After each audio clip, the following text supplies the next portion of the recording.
Bonjour, nous revoici ensemble pour continuer sur le thème du stress. Une autre question, le changement est-il la cause fondamentale du stress? Le changement est inhérent à l'évolution.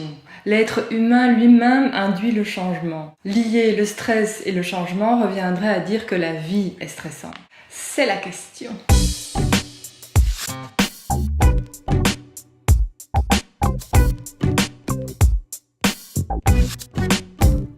Nos habitudes sont amenées à évoluer puisque notre environnement bouge et ce de plus en plus rapidement.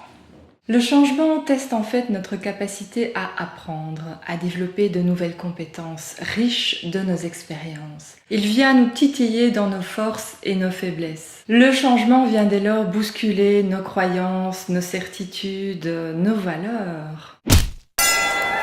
Donc, si nous nous réfugions dans nos acquis, nos automatismes, nous nous exposons au risque de l'inadaptation.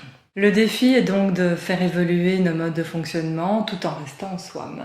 Et oui, la vie et ses surprises nous secouent positivement, négativement, nous rendons forts, nous rendons faibles dans un mouvement permanent. Alors, pourquoi est-ce que c'est si difficile actuellement ? Il est clair que nous vivons dans une société fortement orientée résultat, avec l'impression de devoir répondre à des exigences très élevées avec trop peu de moyens.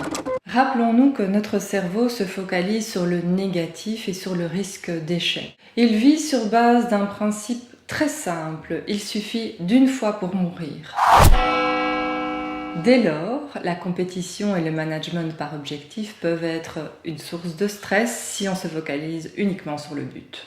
Pour éviter cette peur de l'échec viscéral, une solution est d'investir dans l'équilibre entre les moyens et les ambitions. Il est donc nécessaire d'offrir aux collaborateurs une prise sur leurs ressources et les moyens qu'ils ont à leur disposition pour atteindre les résultats.